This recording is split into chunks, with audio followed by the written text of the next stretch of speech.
Selamat pagi adik-adikku sekalian. Salam sehat dan sejahtera bagi kita semua.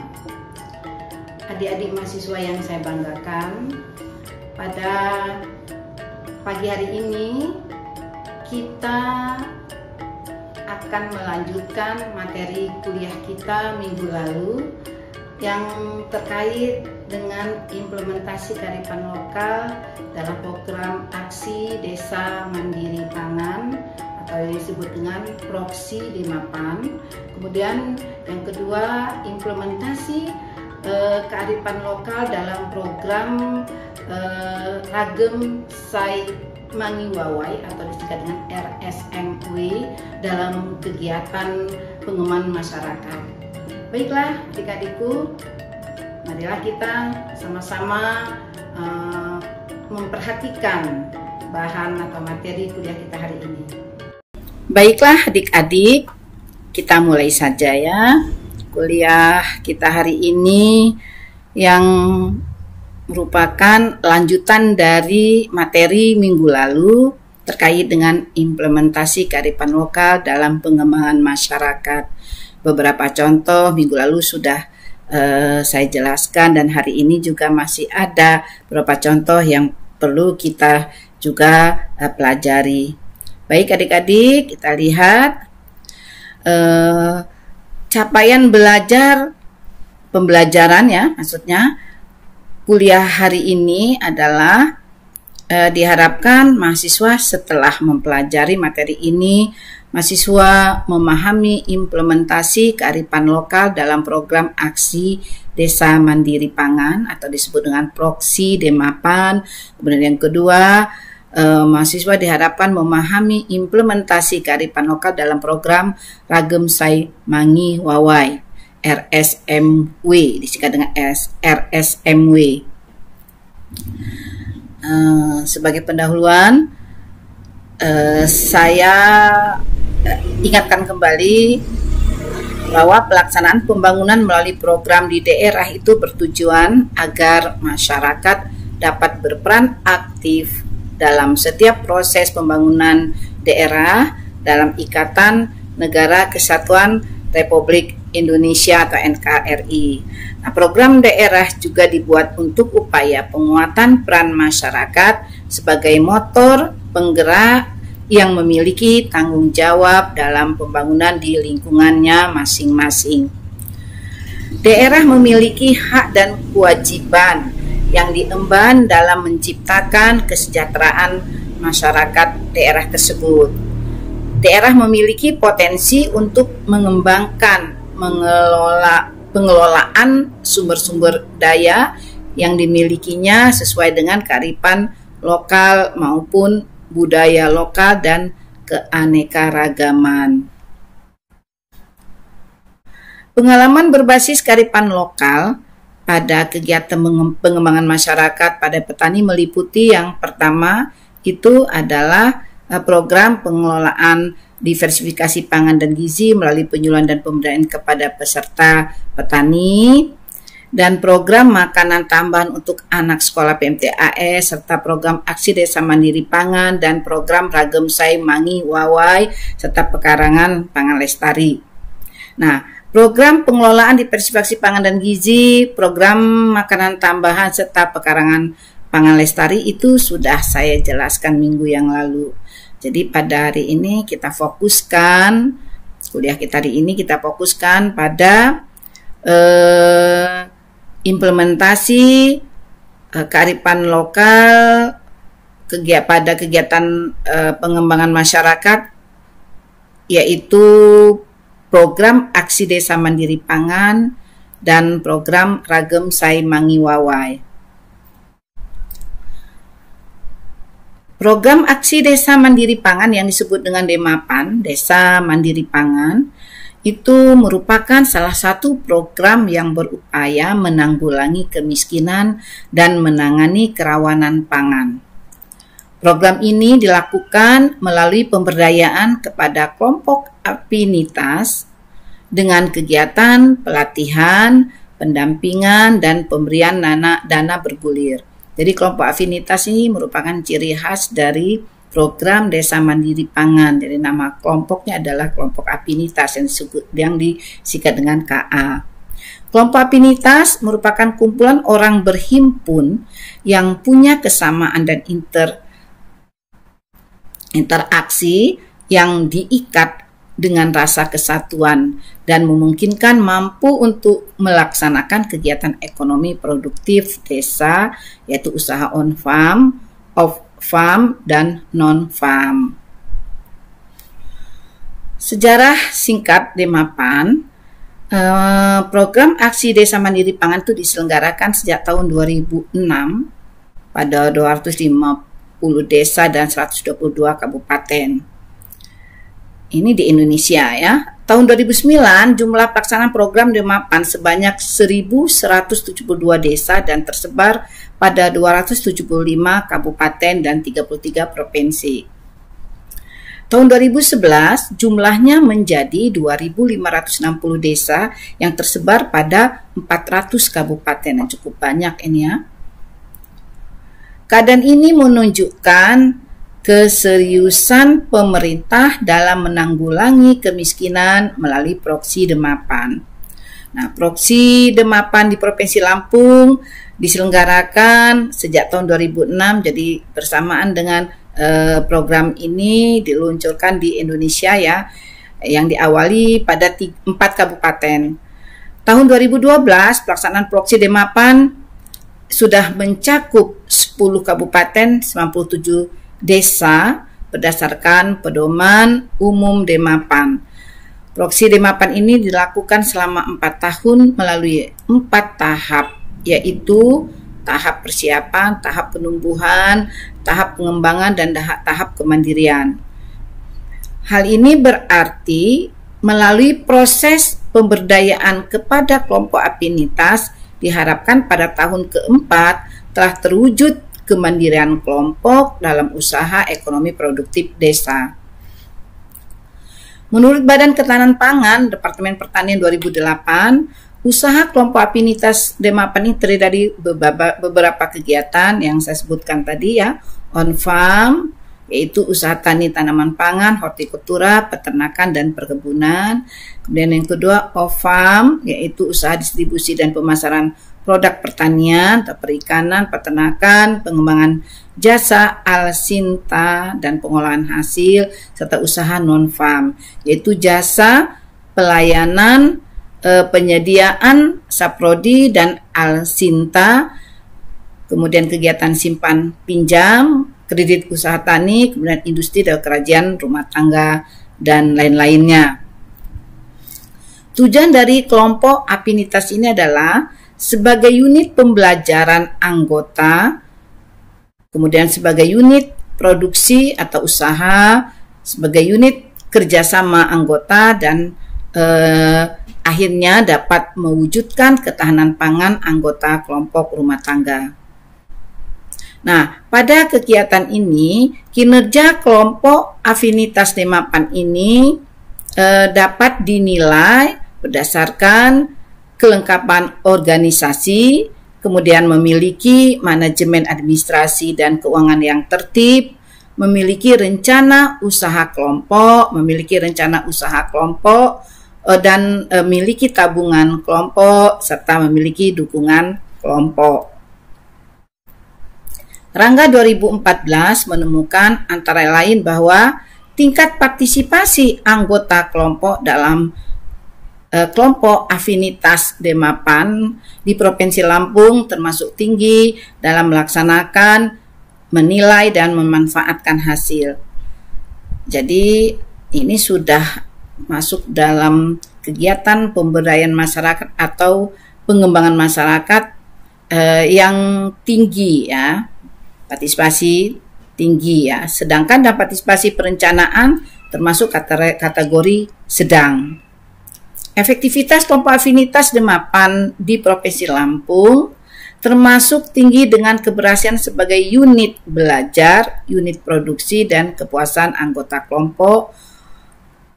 Untuk unit kerjasama masuk dalam kategori keberhasilan yang sangat tinggi. Jadi berarti ada kerjasama kelompok sehingga partisipasi dari anggota kelompok itu juga memang cukup tinggi ini sebagai cerminan dari kegiatan pengembangan masyarakat yang baik. Tingkat ketahanan pangan rumah tangga di Mapan Provinsi Lampung masuk dalam kategori tinggi berdasarkan ketersediaan pangan, konsumsi pangan, dan distribusi pangan. Nah, dari hasil penelitian Rangga diperoleh bahwa model pemberdayaan kelompok afinitas di Mapan itu berbasis partisipasi stakeholder, yang artinya bahwa keefektifan kelompok afinitas itu sangat tergantung dengan partisipasi anggota kelompok. Meskipun masih perlu adanya dukungan stakeholder lainnya, seperti misalnya fasilitator, kemudian dukungan dari kelembagaan pelayanan dan aparat desa. Yang keempat, program merupakan salah satu juga program dari pengembangan masyarakat, yaitu namanya program Ragem Sai Mangi Wawai, atau disingkat dengan RSMW. Nah, program ini merupakan suatu kegiatan pengembangan atau pembangunan masyarakat di Kabupaten Tulang Bawang Barat yang mendorong adanya gerakan pembangunan oleh, dari, dan untuk masyarakat dengan memanfaatkan potensi sosial yang ada, atau dengan kata lain sebagai program pembangunan yang berlandaskan pada kearifan lokal. Penggunaan nama Ragem Mangi Sai Wawai dalam program pembangunan ini sejalan dengan moto pembangunan Kabupaten Tulang Bawang Barat, yang artinya kebersamaan menuju keberhasilan. Jadi Ragem Sai Mangi Wawai itu adalah singkatan dari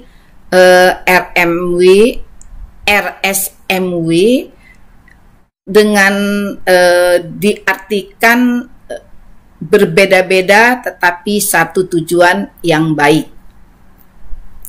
Tahapan pembangunan RSMW ini melibatkan kegiatan perencanaan, pembangunan, pelaksanaan sampai pada monitoring, evaluasi, dan mengoperasionalkan serta memelihara hasil pembangunan yang dihasilkan tadi. Kalau dilihat dari tujuan program RSMW ini, yang pertama, mengintegrasikan program pemberdayaan masyarakat, pemerintahan kampung, pembangunan infrastruktur kampung, dan penguatan kelompok usaha ekonomi. Kemudian yang kedua, mensinergikan seluruh upaya pembangunan kampung dalam aspek lembaga pemerintah kampung, kemudian sosial ekonomi, budaya, serta peningkatan kesejahteraan. Yang ketiga juga bertujuan meningkatkan partisipasi dan rasa memiliki masyarakat selaku target dan pelaku pembangunan, sehingga dapat menjamin keberhasilan dan kontinuitas program. Yang keempat, tujuannya adalah akselerasi percepatan, maksudnya ya, peningkatan perekonomian, karena program ditekankan pada sektor unggul sesuai sumber daya alam kampung yang memberikan dampak ganda bagi ekonomi. Kemudian yang kelima, memperkuat kapasitas kelembagaan pemerintah kampung, artinya sebagai modal sosial dalam upaya pemberdayaan masyarakat. Ada 10 prinsip dasar program RSMW ini. Yang pertama, bertumpu pada pembangunan manusia. Pelaksanaan RSMW senantiasa bertumpu pada peningkatan harkat dan martabat manusia seutuhnya. Kemudian juga yang kedua, berorientasi pada masyarakat miskin. Semua kegiatan yang dilaksanakan mengutamakan kepentingan dan kebutuhan masyarakat miskin dan kelompok masyarakat yang kurang beruntung. Kemudian yang ketiga, prinsipnya adalah partisipasi, masyarakat terlibat secara aktif dalam setiap proses pengambilan keputusan pembangunan dan gotong royong menjalankan pembangunan. Yang keempat, kesetaraan dan keadilan laki-laki dan perempuan setara dalam perannya di setiap tahap pembangunan dan dalam menikmati secara adil manfaat dari kegiatan pembangunan tersebut. Yang kelima, demokratis. Setiap pengambilan keputusan pengembangan pada program RSMW ini dilakukan secara musyawarah, mufakat, dengan tetap berorientasi pada kepentingan masyarakat miskin. Kemudian yang keenam, transparansi dan akuntabel. Masyarakat harus memiliki akses yang memadai terhadap segala informasi dan proses pengambilan keputusan sehingga pengelolaan kegiatan dapat dilaksanakan secara terbuka dan dipertanggungjawabkan baik secara moral, teknis, legal maupun administratif. Yang ketujuh, prinsip dasar program RSMW ini adalah prioritas.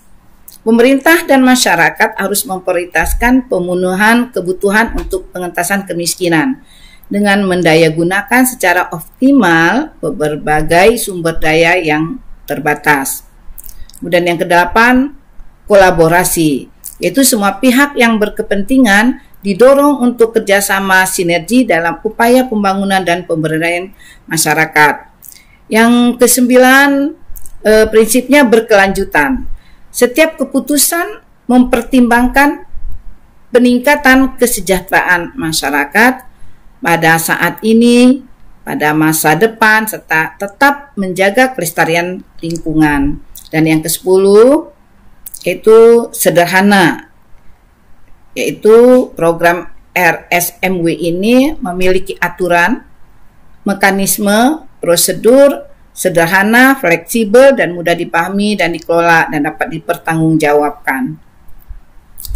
Nah, prinsip pelaksana kegiatan dan penggunaan dananya, ya, yang pertama adalah pelaksanaan kegiatan dilaksanakan dengan masyarakat kampung dengan menggunakan sumber daya, tata cara, dan teknologi tepat guna, spesifik lokasi atau kearifan lokal. Yang kedua, semua kegiatan dikelola secara terbuka dan dapat dipertanggungjawabkan baik secara moral, teknis maupun administratif.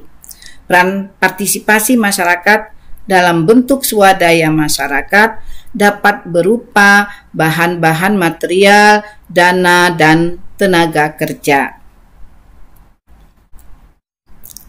Ada kelompok masyarakat, yaitu organisasi terkecil tingkat desa yang dibentuk guna menyatukan wadah aspirasi masyarakat. Bisa menyatukan pikiran dan tujuan bersama untuk memudahkan diseminasi informasi atau dapat melibatkan sejumlah masyarakat di desa. Nah, struktur Pokmas dalam program RSMW ini terdiri dari ketua, sekretaris, bendahara, dan seksi-seksi lainnya, termasuk tim pelaksana, tim monitoring dan evaluasi, serta seksi operasional dan pemeliharaan. Kelompok masyarakat ini bertanggung jawab membantu masyarakat dalam hal pertama, penyelesaian masalah kebutuhan pembangunan sarana dan prasarana fisik berupa fasilitas umum serta fasilitas sosial dengan meningkatkan akses pemasaran dan mengurangi isolasi daerah.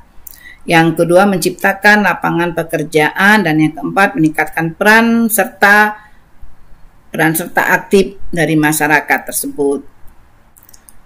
Pokmas atau kelompok masyarakat bertanggung jawab membantu masyarakat dalam hal juga meningkatkan pendapatan masyarakat dengan melibatkan masyarakat dalam pelaksanaan kegiatan dan untuk mempercepat dan menyebarkan pembangunan di setiap desa, kelurahan, dan wilayah kecamatan.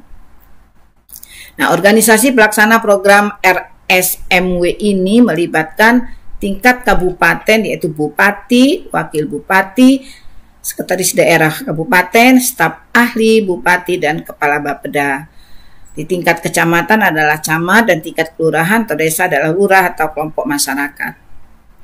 Hasil kajian terhadap program RSMW ini oleh Enani tahun 2015. Yang pertama, peranan kelompok masyarakat dalam program RSMW sudah baik dan dalam klasifikasi sangat tinggi, dibuktikan dengan kelompok masyarakat melaksanakan peranannya secara baik.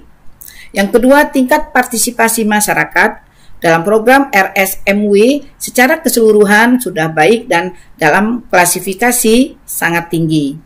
Nah, partisipasi yang dilakukan yaitu partisipasi swadaya, pelaksanaan kegiatan, monitoring, evaluasi kegiatan serta pemanfaatan dan menikmati hasil.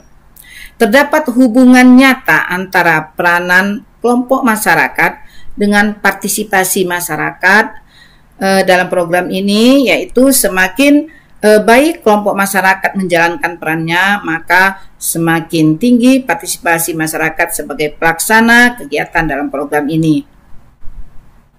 Sebelum saya tutup,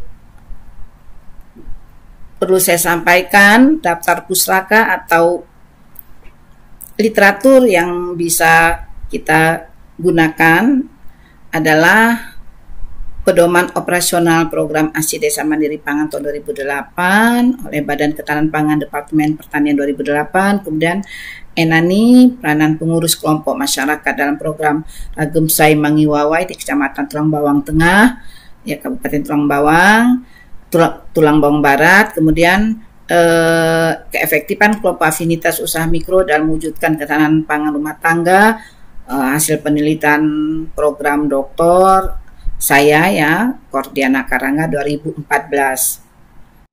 Baiklah adik-adik, sebagai penutup kuliah kita hari ini, yang pertama adalah program aksi Desa Mandiri Pangan yang disebut dengan DEMAPAN merupakan salah satu program yang berupaya menanggulangi kemiskinan dan menangani kerawanan pangan.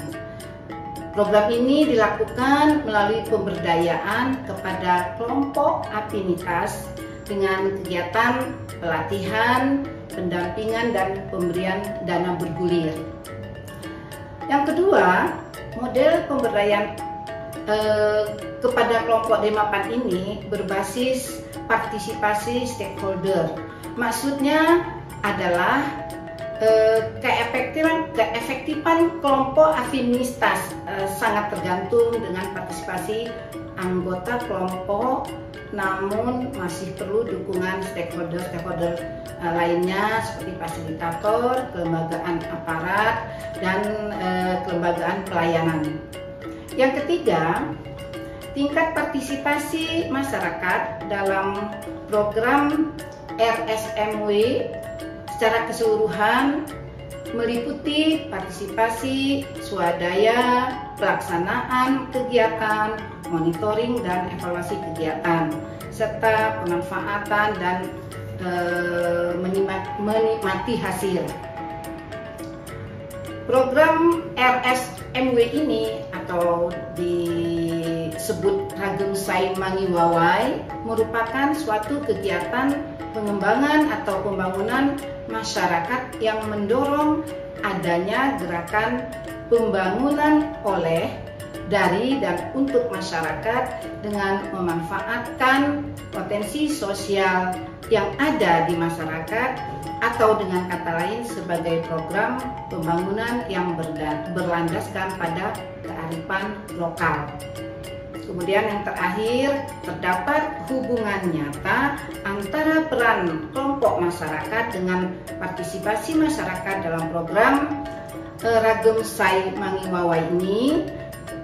Semakin baik kelompok masyarakat menjalankan perannya, maka akan semakin tinggi partisipasi masyarakat sebagai pelaksana kegiatan dalam program Ragemsai Mangiwawai ini.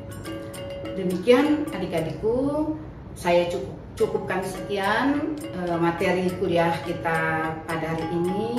Atas perhatiannya saya ucapkan banyak terima kasih. Wassalamualaikum warahmatullahi wabarakatuh.